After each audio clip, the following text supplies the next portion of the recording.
What's good, you absolute sweats? Today we're going to be talking about the first big set of changes upcoming in the patch notes. So buffs, nerfs, warbound gear, all the stuff they've included in them patch notes we're going to be speaking about today and covering it properly. Warbound gear. This is a major selling point for this expansion. Gearing ults quicker is always something we're chasing. So Blizzard has provided more details on this new type of gear for War Within. Warbound gear will be crucial once the season starts. The Warbound gear could be the best option for gearing up your ults because it can drop at high item levels and be freely traded among your Warband, your other characters. You can store this gear in your Warband bank and any character that can use it can equip it at any time.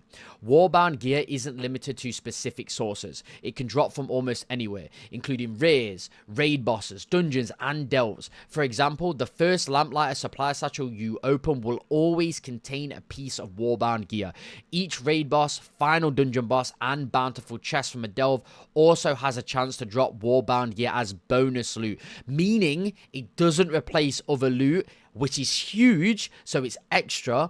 Importantly, Warbound gear is personal loot, so you won't need to roll for it against other players. For raid drops, Warbound gear will typically be one upgrade track behind standard loot, making it a powerful tool for gearing up ults quickly. For example, a boss dropping Champion 3 gear will yield Veteran Warbound 3 gear. The same applies across difficulties, with Mythic Warbound gear dropping at Champion 4. Overall, Warbound gear offers a great new way to get up your ults efficiently, even without playing them directly. It will be interesting to see how this system plays out once the season begins.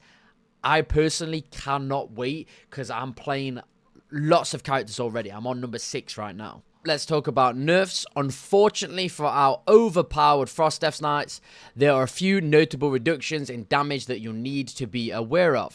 These changes are designed to balance out the power levels, especially in PvE content. Starting with Frost Strike, the damage is being reduced by 6%. The good news, this reduction does not apply to PvP, so your duels and battleground encounters should remain unaffected. Next, we have Obliterate. It's a similar story here. Damage is being cut by 6%. Again, this change is only for PvE, so if you are a PvE enthusiast, you can breathe a sigh of relief. Now for Icy Death Torrent. The nerf is a bit more substantial. We're looking at a 10% reduction in damage. This will affect all content, so you might feel this one across the board, whether you're in raids or dungeons. And finally, Glacial Advance is also seeing a 10% reduction in damage. However, much like Frost Strike and Obliterate, this reduction does not apply to PvP situations. So what does this mean for your Frost Death Knight?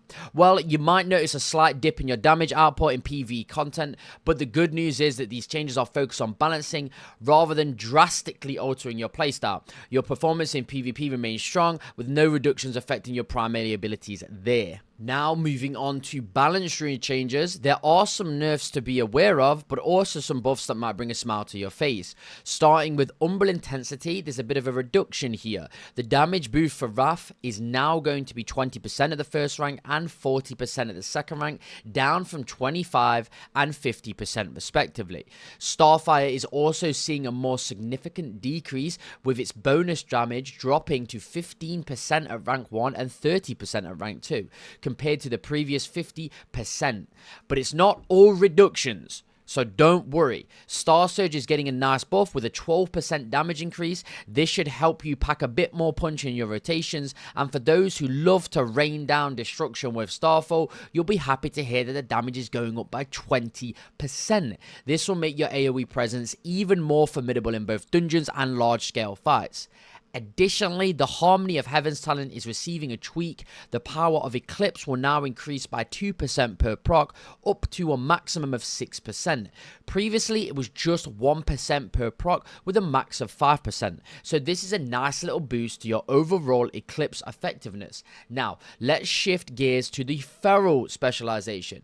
These upcoming changes here are more about adding synergy and enhancing your damage potential. Blood Talons and Lion Strength are getting a neat addition. These talents will now also increase the damage of Rampant Ferocity. This change should provide a bit more bite to your burst windows and make these talents even more valuable in your build. So what does this mean? for all our druids out there. For balanced druid, you'll notice a bit of a hit on some of your abilities, but with buffs to Starsurge and Starfall, your overall damage output might balance out nicely. As for feral druids, the added synergy between blood talons, lion strength, and rampant ferocity could see your damage ramping up in some exciting ways. Now is the time to talk about Devastation Evoker, starting off with an all-round overall damage boost to all of your abilities and spells. That's right, there's a flat 6% increase in damage across the board for all your spells and abilities. This is a nice little bump that should make you feel more powerful in every situation, whether you're in PvE or PvP content. Now, let's focus on Firestorm. The damage for this ability is getting a significant 20% increase. That's going to make your AoE capabilities even more impressive, allowing you to dish out more damage to groups of enemies. However, there is a slight trade-off. The duration of Firestorm is being reduced from 12 seconds to 10 seconds. So while you're getting more damage, you'll need to be a bit more strategic with your timing. Next, let's talk about the Flame Shaper talent, specifically the Engulf ability. This is getting a hefty 30% damage increase. That's a significant buff that should make the Engulf a much more attractive option in your talent trait, giving you even more fiery power to unleash. So, what do these changes mean for your Devastation Evoker? Well, these buffs, your overall damage output is going to see a noticeable improvement, making you an even more formidable foe in both single target and AoE situations. The slight reduction in Firestorm's duration might take us some getting used to, but the damage boost more than makes up for it. And with the Engulf buff, you have another powerful tool in your arsenal.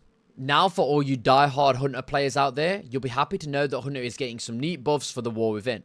First up, let's talk about the changes to Vicious Hunt and how they'll affect both Beast Mastery and Survival Hunters. For those of you playing Beast Mastery, you'll be pleased to hear that the damage from Vicious Hunt is getting a 10% increase. This boost will help you maximize your damage output, making your beasts even more ferocious in combat. But for Survival Hunters, it's a different story. Vicious Hunt is seeing a 10% decrease in damage. Now, you might be wondering why this is happening. According to the developers, when Vicious Hunt gets too strong, it can make Kill Command overly dominant in your rotation, overshadowing the other tools in your kit. This adjustment is designed to keep your rotation balanced and ensure you're making full use of all your abilities. Moving on to Howl of the Pack, we've got some buffs coming in for both Beast Mastery and Survival. For Beast Mastery, the critical strike damage bonus is being increased from 3% to 5%. It's a smaller buff, but every bit counts when you're looking to maximize those crits. For Survival Hunters, the buff is even bigger. The critical strike damage bonus from Howl of the Pack is jumping from 7% to 11%. This should help you deliver some serious damage during your burst windows, especially when paired with your other abilities. Next up is Ferocious Assault. The Survival Hunters, this one is for you. The damage bonus from this talent is being doubled, going from 30% to a whopping 60%. This is a significant buff that should make Furious Assault a core part of your damage rotation, allowing you to tear through enemies even faster. And finally, let's talk about Call the Herd. The damage over time effect for this ability is also getting a big boost, with damage increasing from 30% to 60%. This change further enhances your sustained damage, making you even more deadly in fights where maintaining pressure is key, so longer ones. So, what does all this mean for our hunters out there? For Beast Mastery, these changes should make your crits and overall damage output stronger while keeping your rotation smooth. For Survival, these tweaks are more significant. The reduction in Vicious Hunt damage is balanced by major buffs to Howl of the Pack and Furious Assault and Call the Herd, ensuring that your toolkit remains diverse and powerful. Now moving on to mages. First, let's ignite things with the fire specialization.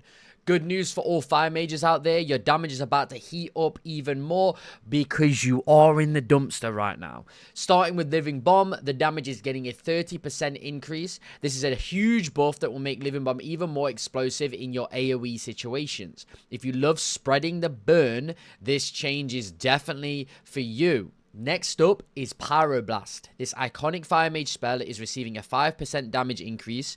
While it may not seem like much, every bit of extra damage adds up, especially when you're chaining those hot street procs together.